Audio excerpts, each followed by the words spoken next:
যে মানুষটা ছোটবেলায় ভীষণ ঝড়ের ভয় পেতাম আমি, কিন্তু এখন ঝড়ের সামনে আমি সত্যি দাঁড়িয়ে থাকতে পারবো, আমার কোনো জায়গায় অসুবিধা হবে না এখন আর।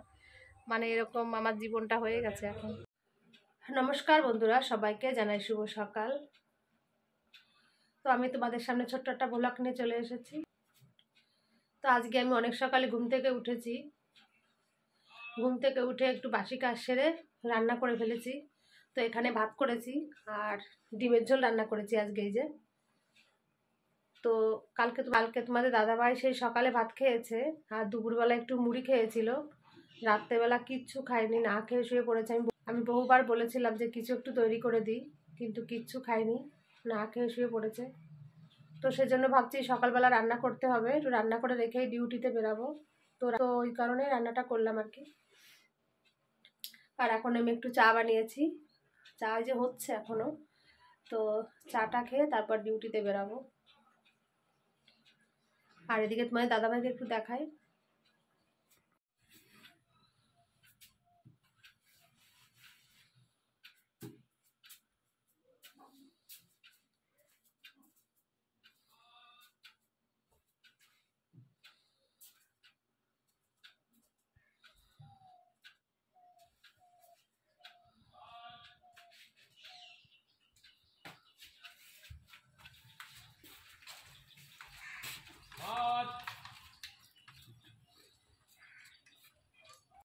তোমরা তো দেখলে তোমাদের দাদাভাইয়ের কি অবস্থা। মোজা পড়েছিল, সেই মোজার দাগটা পড়ে গেছে পায়ে, এত পরিমাণে পা হাত পা ফুলেছে, হাঁটতেই পারছে না। তো ওর দিকে তাকালে আর সত্যিই ভালো লাগে না কিছু। আর আমি একটু চা খেলাম, তারপর চা খেয়ে এই শাড়ি পরেছি, এখন ডিউটিতে যাব। আর এদিকে তোমাদের দাদাভাই আবার ঘরে চলে আসছে, ঘরে এসে আবারও শুয়ে পড়েছে। এখানে শুয়ে থাকুক, আমি ততক্ষণ ডিউটিটা সেরে আসি।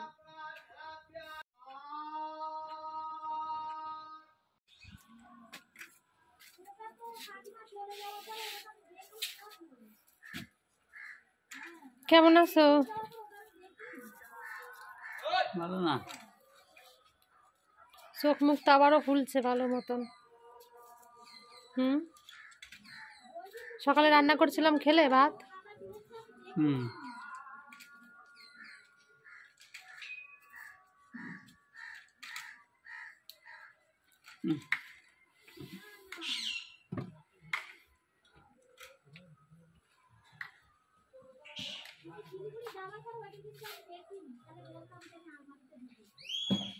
বাড়িতে সবে আসলাম, এসে এখন তোমাদের দাদাভাইয়ের কাছে একটু বসে পড়েছি আমি। আমারও ভালো লাগছে না এখন আর।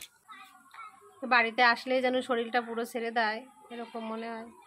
আরও বিশেষ করে তোমাদের দাদাভাইয়ের দিকে তাকালে আমার আরও শরীরটা দুর্বল করে নিয়ে আসে।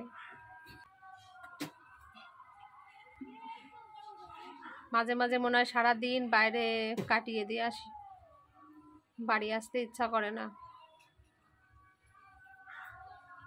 মাঝে মাঝে এরকম সত্যি মনে হয়। বাড়িতে আসলে শুধু মনের যন্ত্রণা বাড়ে ছাড়া কমে না।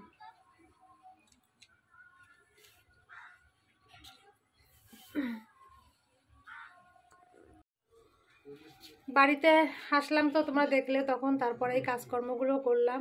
কাজকর্ম বলতে কিছুই ছিল না, সকালে তো সব করে রেখে গেছিলাম, শুধু একটু ঘরটা মুছে পুজোটা দিয়েছি। এখনো ভাত খাইনি, ভাত কেমন খেতে ইচ্ছা করছে না কদিন ধরেই আর কি। আর তোমাদের দাদাভাই তো একটু শুয়েছিল, তারপর উঠেছে। এই যে এখন তেল মেখে দিয়েছি হাতে পায়ে।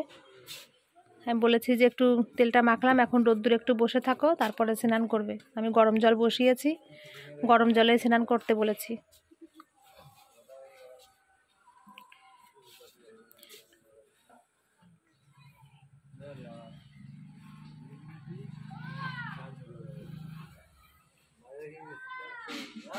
আর তোমাদের দাদাভাইকে এখনো বলছি, এই তেল মাখাতে মাখাতে বলছিলাম যে চলো পিজিতে আবার নিয়ে যাই, দরকার হয় ওখানে ভর্তি করে দিয়ে আসি, দেখি কি হয়। তো তোমাদের দাদাভাই পিজিতে একদমই যেতে চাইছে না, একদমই না। বলছে ওখানে ভালো ট্রিটমেন্ট করে না, আমি ওখানে যাব না। তো আমি বললাম তাহলে কোথায় যাবে? তুমি যেখানে বলবে আমি সেখানে তোমাকে নিয়ে যাব, বলো তুমি কোথায় যাবে, কোথায় যে আমি ট্রিটমেন্ট করব। বলছে আজকে বলছে যে তাহলে চলো মেডিকেলে যাই, মেডিকেল হসপিটালে যাবে আর কি, তাই বললো। এখন দেখি খুব তাড়াতাড়ি নিয়ে যেতে হবে হসপিটালে, কিন্তু আমি একা, কেউ তো পাশে নেই, একা একা ভয় পাচ্ছি যেতে। তারপর মেডিকেল কলেজটা সত্যি আমি চিনি না, আমাদের বাড়ির থেকে হয়তো কাছে, কিন্তু আমি মেডিকেল হাসপাতালে এখনো সত্যিই যাইনি কোনো দিন, তোমাদের দাদাভাইও যায়নি। তো কি করব সেটাই টেনশন করছি। আর একবারই তো 10 থেকে এখন 15 দিন হয়েছে, একটু কাজ করতে হবে। তো 1 সপ্তাহ হয়ে গেছে, আর কটা দিন বাদেই মানে বাড়িতে কাজ ছেড়ে দিতে হবে। তখন তোমাদের দাদাভাইকে নিয়ে যাব, এই 3-4 দিন পরেই নিয়ে যাব, এখন আর পারবো না যেতে। এই কদিন একটু কাজটা করে নিই, তারপর নিয়ে যাব। বলছে এই কদিন একটু ধৈর্য করে থাকো, 4-5টা দিন, তারপর নিয়ে যাব।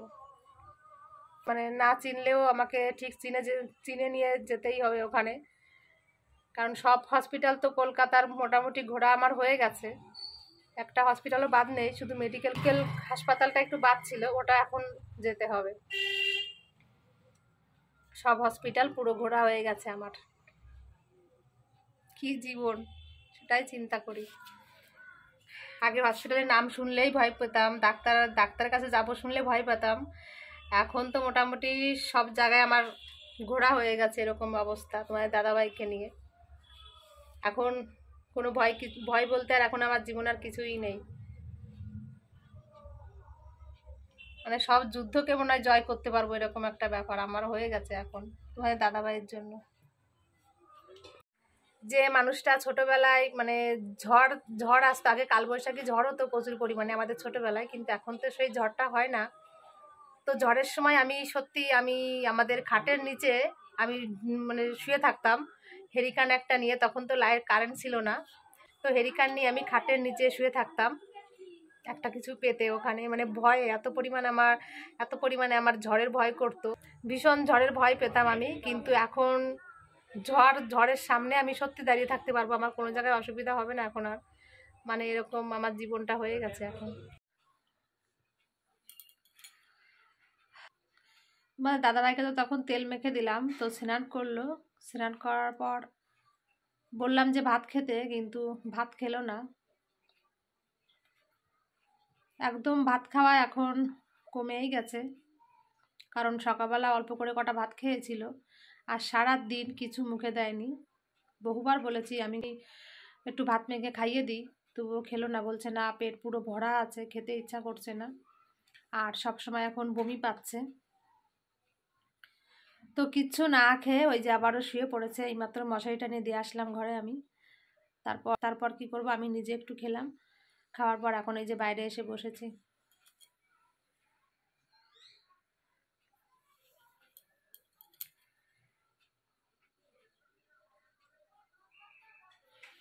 ভালো লাগে না সামনের উপরে একটা মানুষ এরকম না খেয়ে থাকে, আর মানতে পারছি না।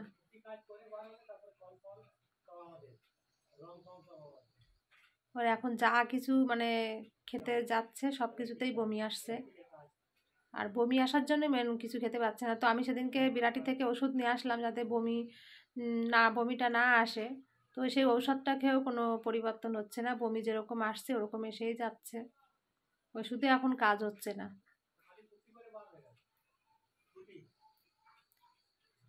তো এই হলো ব্যাপার, আর কি বলবো।